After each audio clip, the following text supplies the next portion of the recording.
The bridge of the UES Resolute hummed with quiet efficiency as Captain Sarah Chen reviewed the night watch reports. Her coffee had gone cold hours ago, but she didn't mind. 23 years of military service had taught her to appreciate the peaceful moments between crises. The ship's artificial gravity generators created a subtle vibration through the deck plating, a sound that had become as familiar as her own heartbeat. Outside the viewports, the stars stretched into infinity, unchanged and eternal. The Terran exploration fleet had been pushing deeper into uncharted space for 6 months now, mapping new systems and establishing first contact protocols. "Captain," Lieutenant Marcus Webb called from the communication station, his voice cutting through her thoughts. "I'm picking up something unusual on the long-range sensors." Sarah set down her mug and moved to his station. Webb was young but reliable, with sharp eyes and an intuitive grasp of xenotech communications that had earned him rapid promotion through the ranks. "What kind of unusual?" she asked, studying the cascading data on his screens. "It's a distress signal, ma'am, but it's different. The transmission is using mathematical constants as a base language which suggests intelligent origin. The source is approximately 47 light hours away in the Kepler 442 system." Sarah felt her pulse quicken. First contact protocols were clear, but they had never encountered a genuine alien distress call before. Every simulation, every training exercise suddenly felt inadequate. "Can you clean up the signal?" Webb's fingers danced across his console. "Working on it now, Captain. The transmission is heavily degraded, but I'm running it through our xenolinguistic filters." The bridge fell silent except for the steady hum of the ship's systems. Even the routine conversations from other stations had stopped as crew members turned their attention to the unfolding situation. After several tense minutes, Webb straightened in his chair. "Got it, Captain. The signal is repeating every 17 minutes. It's incredible." "Put it on speakers," Sarah ordered. The bridge filled with an otherworldly sound, a melodic combination of tones and harmonics that seemed to bypass the ears and speak directly to the soul. Underneath the alien music was a series of mathematical patterns that the ship's computer was already translating into basic concepts. "Computer," Sarah called out. "What's the translation?" The ship's AI responded in its measured artificial voice. "Translation follows. Help us. We are dying. The devourers have found us. We cannot run. We cannot fight. If any who hear this possess the strength to stand against the dark, please come. Our children sing their final songs. Coordinates follow."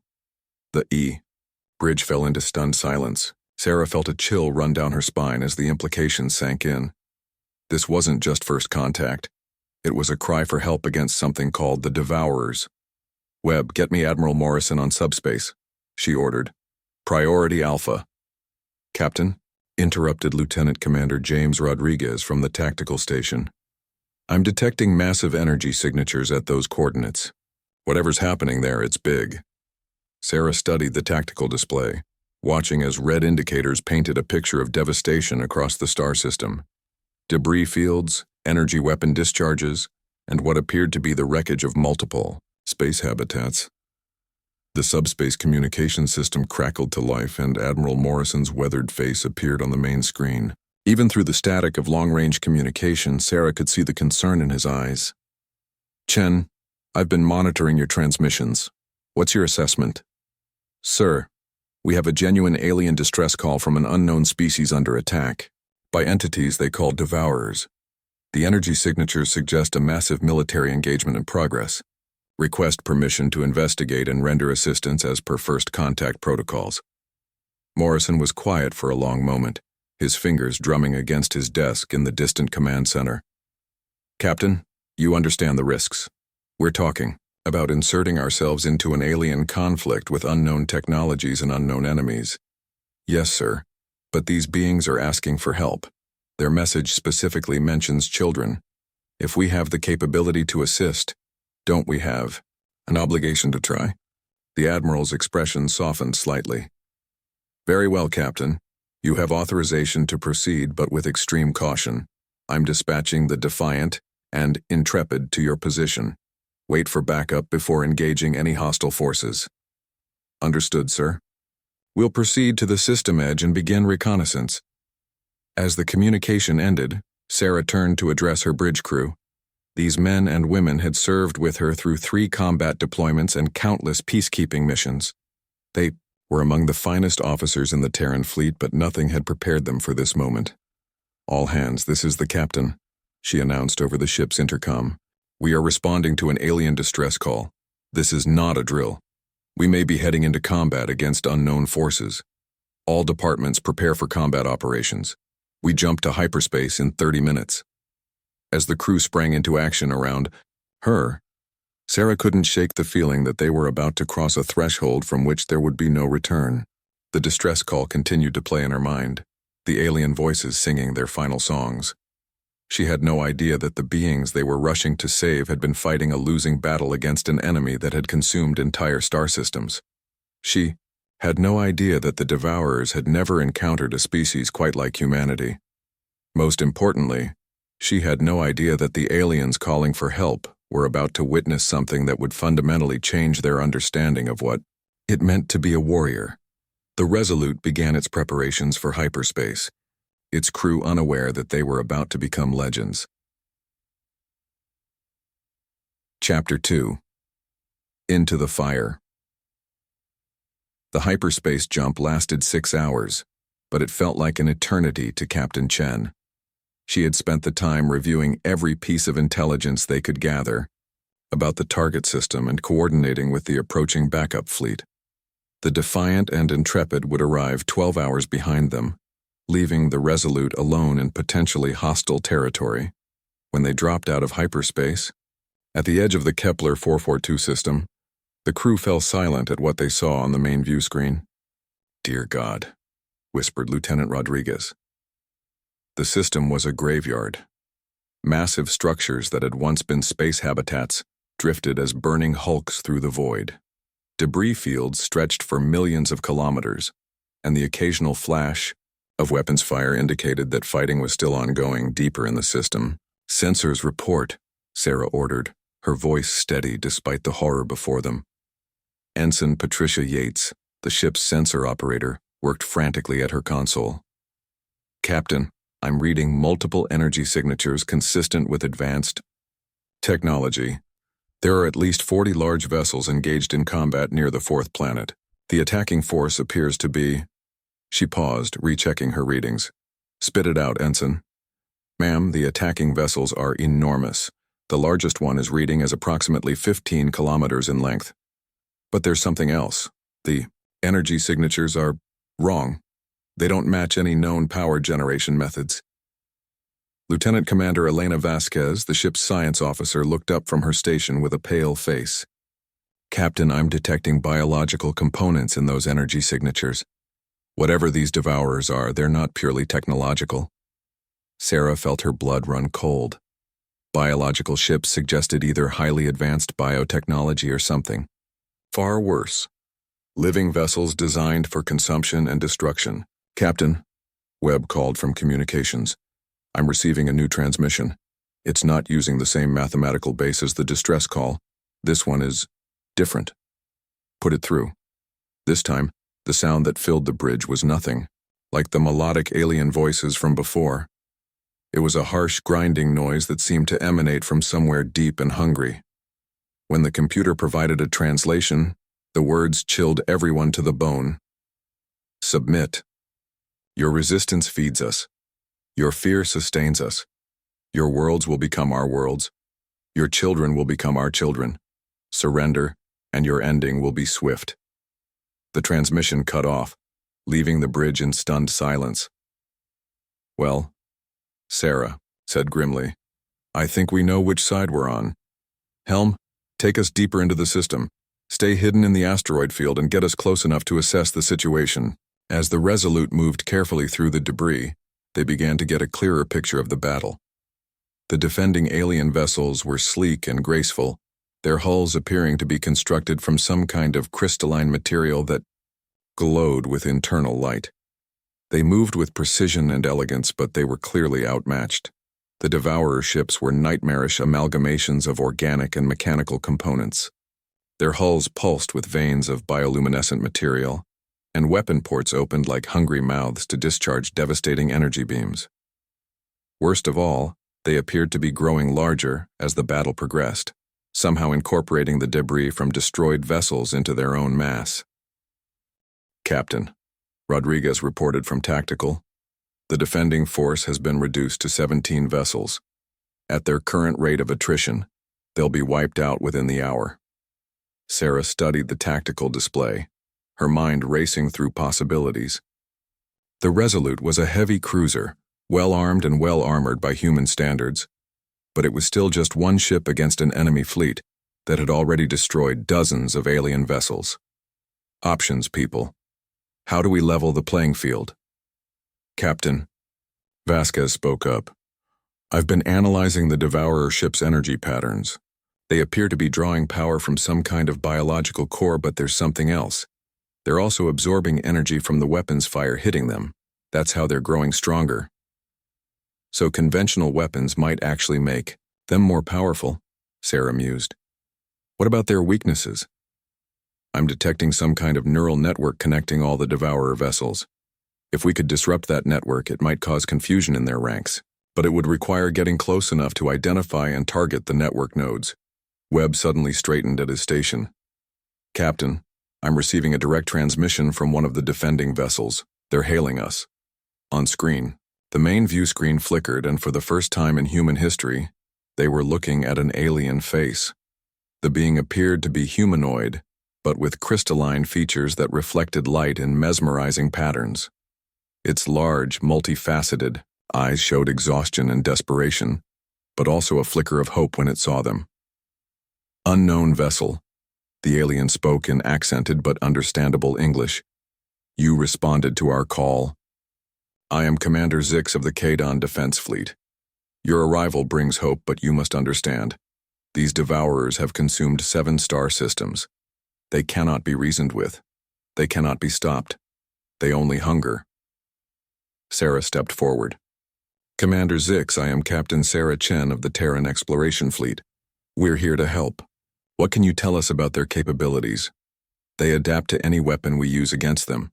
Energy weapons make them stronger. Kinetic weapons they simply absorb and use to grow. We have been fighting them for 6 standard cycles, and every battle leaves us weaker while they become more powerful." "Commander," Sarah said, an idea forming in her mind. "Have you ever tried using their own network against them?" The alien's crystalline features shifted in what might have been confusion. "I do not understand. Our science officer has detected a neural network connecting their ships. If we could insert a virus or disruptive signal into that network." Commander Zix's eyes brightened. "It has never been attempted. Our technology is not designed for such warfare. But if you have the capability..." "We do. But it will require precise coordination. Can your remaining ships create a distraction while we get close enough to one of their vessels to upload a virus?" The alien commander was quiet for a moment, then nodded solemnly. "If there is a chance to save our children, we will take it. But you must know, approaching a Devourer ship is suicide. They will detect you and focus all their firepower on your vessel." Sarah looked around her bridge at the faces of her crew. She saw determination, fear, and unwavering loyalty. These people had followed her through impossible situations before, but this was different. This was a roll of the dice with humanity's first contact hanging in the balance. "Commander Zix, we're going to need 5 minutes to get close to their command ship. Can you give us that?" "We will give you everything we have left." As the transmission ended, Sarah turned to her crew. "You heard the man. Rodriguez, I want every weapon system ready. Webb, prepare the computer virus package. Vasquez, monitor their neural network and guide us in. Helm, when I give the word, take us in fast and low. This is going to be a one-shot deal." The bridge crew responded with crisp acknowledgments, but Sarah could see the weight of the moment in their eyes. They were about to go up against ships that had destroyed entire civilizations, armed with nothing but human ingenuity and desperate courage. On the main screen, the Kadon vessels began moving into attack formation, their crystalline hulls glowing, brighter as they prepared for what might be their final battle. Sarah settled into her command chair and keyed the ship-wide intercom. "All hands, this is the captain. We're about to engage an enemy that has never been defeated, but they've never faced humans before. Today we show them what Earth's children are made of. All stations, prepare for combat." The Resolute turned toward the Nightmare Fleet, its engines building to full power as it prepared to dive into the heart of the enemy formation. Chapter 3. What Humanity Brings to War. The battle began with a blaze of light that turned the darkness of space into a hellish aurora. The 17 remaining Khaden vessels opened fire simultaneously, their crystalline weapons casting rainbow beams across the void. The Devourer ships responded with biological fury, their hull mouths opening to disgorge streams of corrosive energy that ate through space itself. "Now!" Captain Chen shouted. The Resolute shot forward like a bullet, using the massive engagement as cover. Lieutenant Commander Rodriguez had every weapon system charged and ready, while Webb prepared to upload humanity's first gift to alien kind, a computer virus designed to cripple the Devourer neural network. "Captain," Vasquez called from her station, "I'm tracking the neural network signals. The command ship, the big one, appears to be the primary node. If we can get within 2,000 kilometers, we should be able to establish a connection." Sarah watched the tactical display as they weaved between the battling fleets. The Khaden ships were fighting with desperate courage, but she could see they were losing. One crystalline vessel exploded in a shower of light even as she watched, its crew's final transmission a haunting harmony that echoed across the communication channels. "Incoming!" Rodriguez shouted. 3 Devourer vessels had broken off from the main engagement and were converging on the Resolute.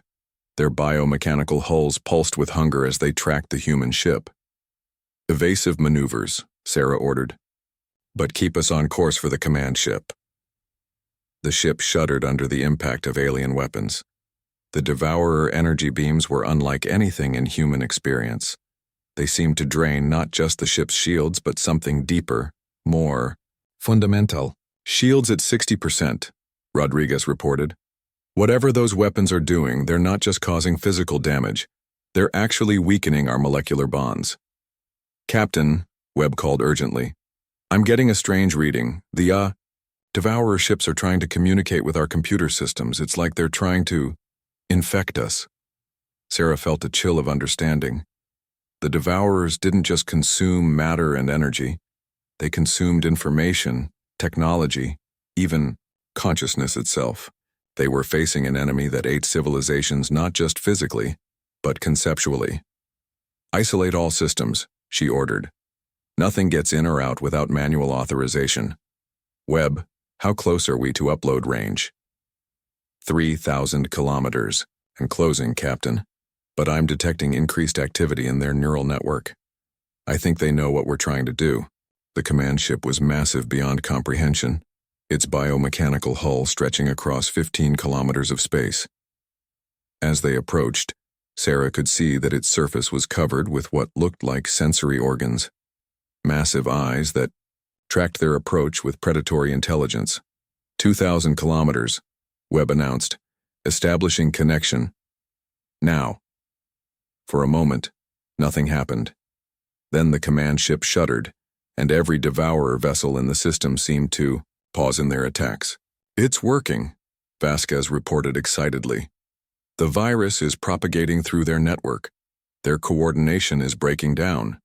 But their victory was short-lived. The command ship's massive eyes suddenly focused on the Resolute with terrifying intensity, and Sarah realized they had made a critical error.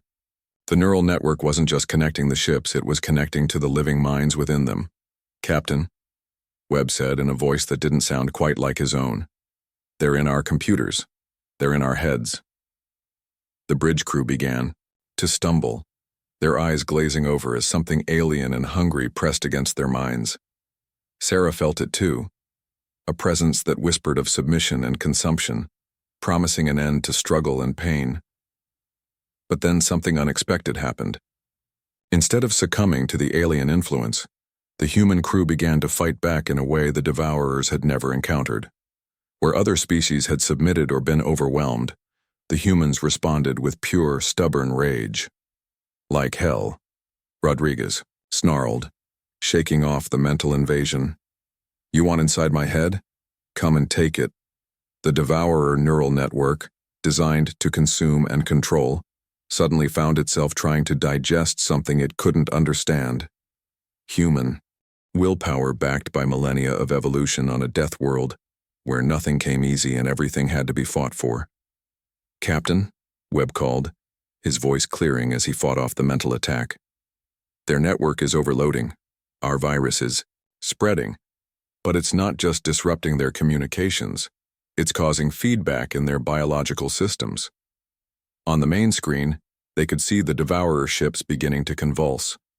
The biomechanical hulls that had absorbed so much damage were now turning on themselves, the organic components rejecting the technological ones. All Caden vessels, Sarah broadcast, target the Devourer ships now. Their defenses are down. The crystalline ships, which had been fighting a losing battle moments before, suddenly found their weapons cutting through Devourer hulls like paper. The aliens had learned something about humanity in those brief moments of neural contact.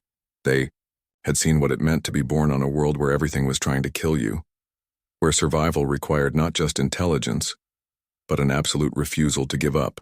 Captain, Commander Zix's voice came over the communication system. What did you do to them? They're dying. Sarah looked around her bridge at her crew, who were all grinning with the fierce joy of people who had stared into the abyss and spat in its eye. We gave them something they'd never encountered before, Commander. We gave them humanity. The battle continued for another hour, but the outcome was no longer in doubt. The Devourer neural network, corrupted by human stubbornness and infected with the concept of refusal to submit, began to tear itself apart. Ship after ship succumbed to internal breakdown as their biological and technological components rejected each other. When the last Devourer vessel finally went dark, the silence that fell over the system was profound. For the first time in cycles, the star system of Kepler 442 was free. Captain, Webb reported quietly, I'm receiving transmissions from across the system. The Caden civilians are coming out of hiding. They're singing. The sound that filled the bridge was nothing like the desperate distress call that had brought them here. This was a song of joy, of hope, of gratitude beyond words. But underneath it, Sarah could hear something else, a note of awe and perhaps a little fear. The galaxy had just learned that Earth's children did not simply fight. They fought with a fury and determination that could corrupt and destroy enemies that had consumed entire star systems. As the Resolute began rescue operations among the surviving Caden vessels, Sarah couldn't help but wonder what they had just unleashed upon the universe. Humanity had announced its presence not with peaceful exploration or diplomatic overtures, but by defeating an enemy that had been considered unstoppable. The implications of that would ripple across the galaxy for generations to come. Chapter by At the Price of Victory. 3 days after the battle, the Resolute floated in high orbit above Cato's Prime, the crystalline homeworld of the beings they had saved. The planet's surface glittered like a jewel, its cities built from living crystal that grew and shaped itself according to the inhabitants' needs. It was beautiful beyond anything humanity had ever imagined. But Sarah could see the scars of preparation for siege. The orbital defenses, the evacuation shelters, the desperation of a people who had been preparing for extinction. The bridge was quieter than usual. The crew had been running on adrenaline and determination for 72 hours straight, coordinating rescue operations and helping to establish communication protocols with the surviving Caden fleet. Now, with the immediate crisis past, the reality of what they had accomplished was beginning to sink in. Captain, Webb called from his station, Commander Zix is requesting permission to come aboard. He's bringing a delegation from the Caden High Council.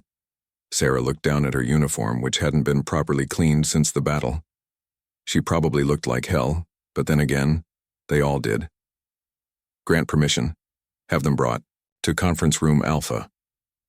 As she made her way through the ship's corridors, Sarah noticed how the crew looked at her, with respect certainly, but also with something approaching awe. Word had spread through the ship about what had happened. during the neural network attack, about how they had somehow turned the Devourer's own weapon against them. The crew was beginning to understand that they had participated in something historic. Conference Room Alpha had been hastily prepared for interspecies diplomacy.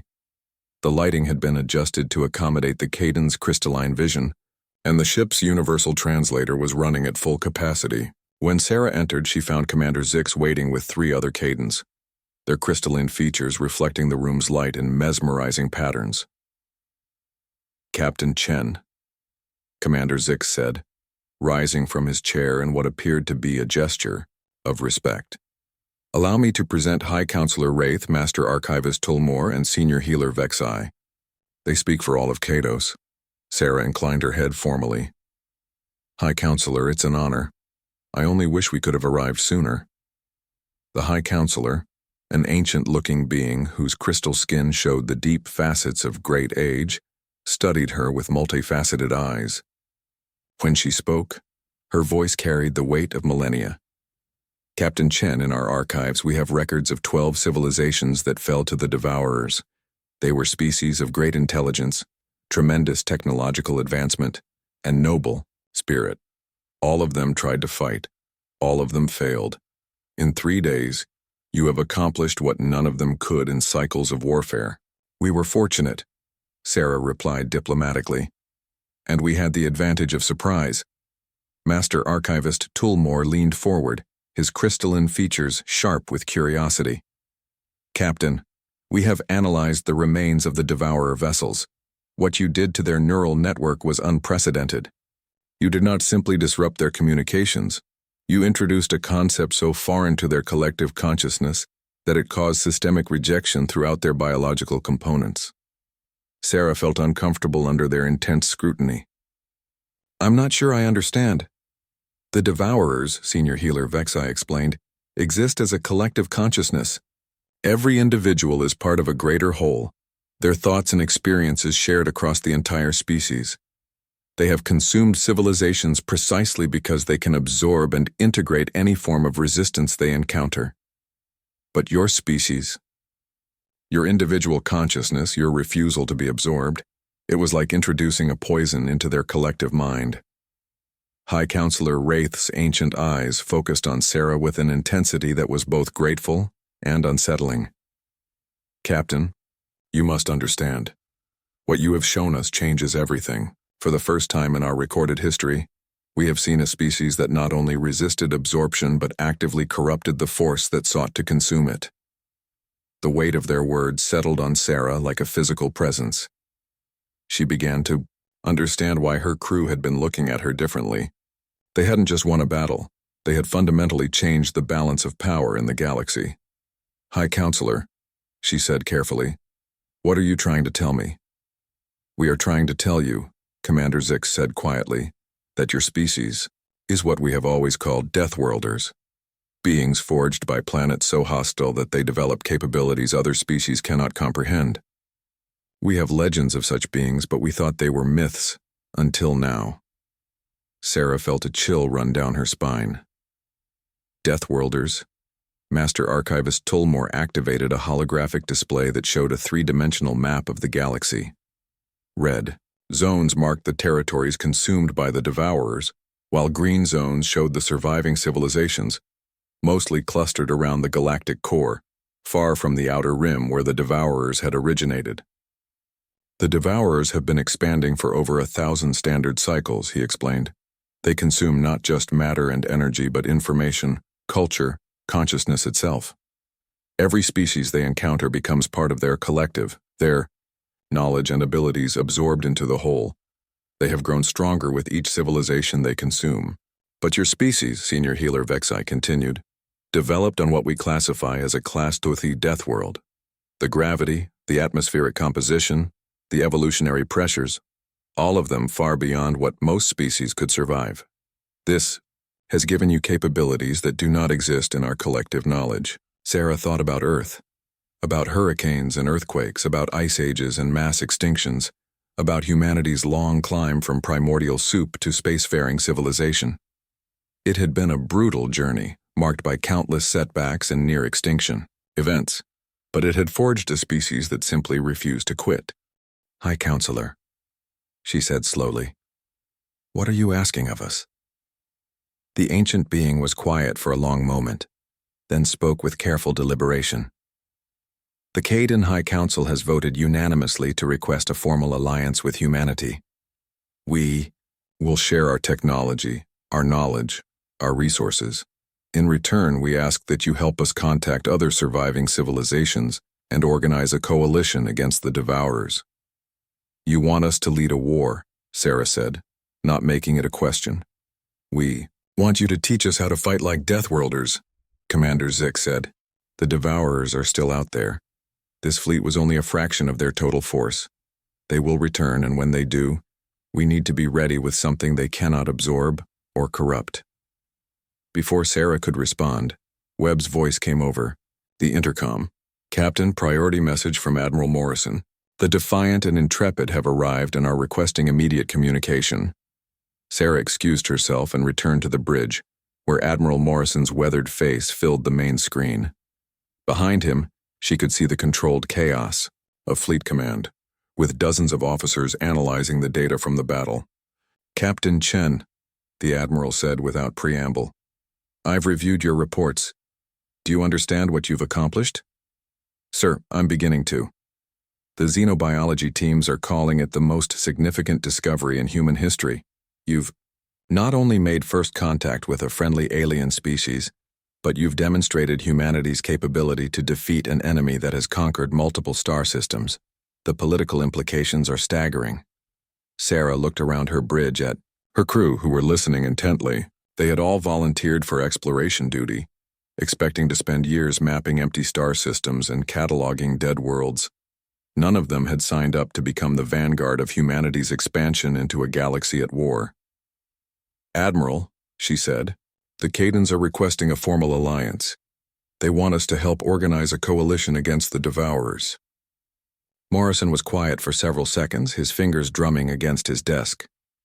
"Captain, I'm going to be frank with you. The brass is split on this. Half of them want to exploit our new advantage and establish humanity as a major galactic power. The other half thinks we should withdraw to Earth and prepare our defenses. What do you think, sir?" "I think," Morrison said slowly, "that we've crossed a line we can't uncross. The galaxy knows about us now. They know what we're capable of. Whether we like it or not, we're players in this game." Sarah felt the weight of responsibility settling on her shoulders. The decisions she made in the next few hours would shape humanity's future among the stars. She looked at her crew, Webb with his gift for xenolinguistics, Rodriguez with his tactical genius, Vasquez with her scientific curiosity, and realized that they represented the best of what humanity could offer. "Sir," she said finally, "request permission to accept the Caden Alliance and begin preliminary negotiations with other surviving civilizations." Morrison studied her for a long moment, then nodded slowly. "Granted, Captain. But remember, you're not just representing the crew of the Resolute anymore. You're representing all of humanity. Make us proud." As the transmission ended, Sarah turned to address her bridge crew.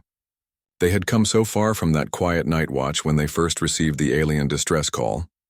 Now they stood at the threshold of humanity's emergence as a galactic power.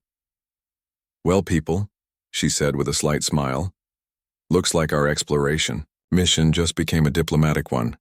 Webb, open a channel to High Counselor Wraith. Let's see about saving the galaxy." Outside the viewports, the crystalline cities of Kaidos Prime caught the light of their star, creating rainbow patterns that danced across the ship's hull. It was beautiful, alien, and utterly unlike anything humanity had ever seen before. But it was also home to beings who had called for help in their darkest hour, and humans had answered that call. As Sarah prepared to negotiate humanity's first interstellar alliance, she couldn't help but think that this was exactly what Earth's children were meant to do: stand between the darkness and those who couldn't protect themselves. The universe was about to learn what happened when you threatened something that Deathworlders had decided to protect. Epilogue: The New Galactic Order. 6 months later.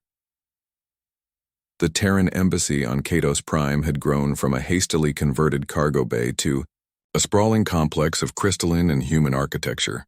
The building itself was a symbol of the Alliance, Caden living crystal shaped by human engineering principles, creating something entirely new and beautiful. Captain Sarah Chen, now Admiral Chen, stood in her office overlooking the embassy, gardens where human children played alongside young Cadens. The sight never failed to amaze her, species separated by millions of years of evolution, learning to communicate through laughter and games. Admiral, her aide, Lieutenant Webb, now promoted to commander, called from the doorway. "The Coalition Council is ready for your address." Sarah nodded and made her way to the main conference chamber, where representatives from 17 different species sat around a circular table designed to accommodate a variety of alien physiologies. The coalition of free worlds had grown rapidly, as news of the Devourer defeat spread across the galaxy.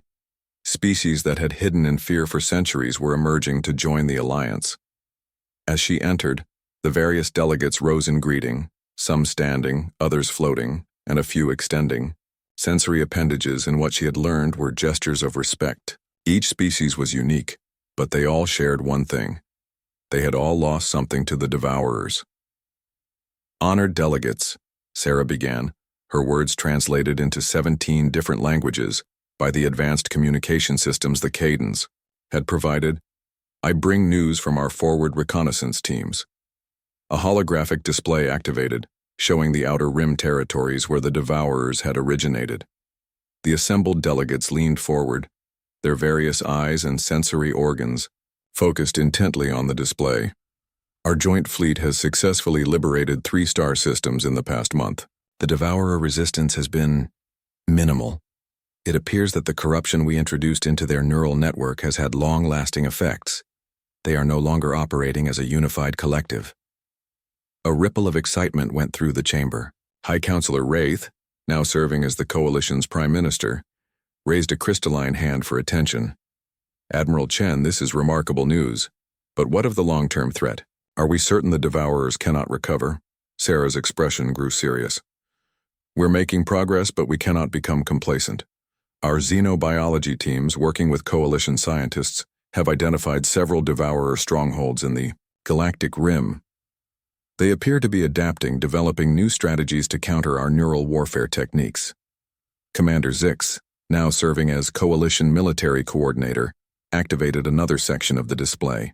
"Our intelligence suggests they are attempting to create isolated sub-collectives, smaller networks that would be less vulnerable to system-wide corruption. Which is why," Sarah continued, "we need to maintain our offensive operations. The joint human Caden fleet has proven effective, but we need to expand our capabilities. I'm requesting approval for Operation Starfall, a coordinated strike against the 3 remaining Devourer strongholds." The delegate from the Moth Zen Concordium, a species of ethereal beings who communicated through bioluminescent patterns, flickered a question. The translator rendered it as, "Admiral Chen, what assurances can you provide that humanity will not become the very thing we sought to overthrow? Your species has demonstrated capabilities that could easily dominate the galaxy." Sarah had been expecting this question. It came up in every Coalition meeting, spoken or unspoken. Humanity's rapid rise from unknown species to de facto military leaders of the Coalition had not gone unnoticed. "Delegate Lomith raises a valid concern," Sarah acknowledged. "Humanity's home government has established the Deathworlder doctrine to address exactly this issue. We will not seek to control or dominate other species. Our role is to stand as protectors and teachers, helping other civilizations develop their own defensive capabilities." She paused, looking around the chamber, at the faces, or equivalent sensory organs, of beings who had lived in fear for generations. "The Deathworlder doctrine is simple," she continued. "We fight so others don't have to. We teach so others can defend themselves. And when the galaxy is safe, we step back and let each species choose its own path among the stars." The Veltar. Delegate, a massive crystalline entity that communicated through harmonic vibrations, resonated a complex question that the translator struggled to render. "But Admiral, what happens when humanity encounters something it cannot defeat?" Your species has shown remarkable capabilities, but surely even Deathworlders have limits? Sarah smiled grimly. It was a question that kept her awake at night, especially after the intelligence reports from the Galactic Rim. The Devourers were adapting faster than anyone had anticipated, and there were disturbing reports of new entities emerging from the deepest parts of space. Things that made the Devourers look like a minor threat. Delegate Corthan, you're absolutely right. Humanity is not invincible. We've been fortunate so far, but the galaxy is vast and full of unknowns. That's precisely why we need this coalition. When we encounter something beyond our capabilities, we'll need every species, every technology, every unique perspective working together. High Counselor Raeth's crystalline features shifted in what Sarah had learned was the Kaidan equivalent of a concerned expression. Admiral, there is something else we must discuss. Our deep space monitoring stations have detected new signals from beyond the Galactic Rim. The patterns are disturbing. The holographic display shifted to show the outermost edge of the galaxy, where the last stars faded into the cosmic void. Pulsing red indicators marked the source of the mysterious signals. The signals appear to be directed toward the remaining Devourer strongholds, Commander Zix explained. Our xenolinguistic teams believe they may be instructions, or perhaps reinforcements. A chill settled over the chamber as the implications sank in. The Devourers might not have been the ultimate threat. They might have been scouts for something. Even worse. Sarah felt the familiar weight of responsibility settling on her shoulders, but this time it was accompanied by something else. Anticipation. Humanity had spent millions of years climbing from the primordial ooze of Earth, surviving ice ages and extinction events, learning to fight and adapt and never give up. Now they stood at the threshold of challenges that would test not just their species but their very understanding of what it meant to be alive in a hostile universe. Delegates, she said, her voice carrying the quiet confidence that had made her a natural leader. We always knew this fight wouldn't end with the Devourers. The galaxy is vast, and there are threats we haven't even imagined yet. But we've proven something important. When civilizations stand together, when they refuse to surrender or be consumed, they can overcome even the most impossible odds. She looked around the chamber one more time, seeing hope in alien features, determination in non-human eyes. Operation Starfall is approved by executive authority. We launch in 72 hours. But this time, we're not just fighting to survive. We're fighting to make sure that when the next threat emerges from the darkness, it finds a galaxy, united, prepared, and absolutely unwilling to go quietly into the night. As the delegates filed out of the chamber, each returning to their respective fleets and worlds to prepare for what might be the final battle against the Devourers, Sarah remained behind with Commander Zix and High Counselor Raeth. Admiral, the High Counselor said quietly, there is something else. Something we have not shared with the full coalition. Sarah felt her pulse quicken. What is it? Commander Zix activated a private display that showed detailed scans of the mysterious signals from beyond the galaxy. Our best analysts believe these signals are not just communications, they're coordinates. Something is guiding other entities toward our galaxy, using the Devourer strongholds as beacons. How long do we have? Based on the signal propagation and the implied travel speeds, Raeth said, perhaps 2 standard years before the first wave arrives. Maybe less. Sarah absorbed this information, her mind already working through the implications. 2 years. To eliminate the remaining Devourers, unite the galaxy, and prepare for an enemy they knew nothing about except that it was apparently commanding the species that had terrorized the galaxy for centuries. High Counselor, how many species are still uncontacted in the galaxy? Thousands, perhaps tens of thousands. Most are pre-spaceflight civilizations, but there are also advanced species that have chosen isolation over expansion. Sarah nodded slowly. Then we have our work cut out for us. Operation Starfall isn't just about defeating the Devourers. It's about proving to every species in the galaxy that resistance is possible, that submission is not inevitable. As she left the embassy and made her way back to the Resolute, now flagship of the Coalition fleet, Sarah couldn't help but think about how far they had all come. 6 months ago, Humanity had been an unknown species taking its first tentative steps into the galaxy. Now they were leading an interstellar alliance against threats that could destroy entire civilizations. The irony wasn't lost on her. Humanity had always been told they were alone in the universe. Now they had discovered they were part of a vast community of intelligent life, a community under siege by forces that treated consciousness itself as food. But they had also discovered something else. They were exactly what the galaxy needed. Not because they were the strongest or the smartest or the most advanced, but because they were the most stubborn. They were the species that looked at impossible odds and said, "Watch me." As the Resolute prepared for departure, Sarah stood on the bridge and looked out at the Coalition fleet assembling around them.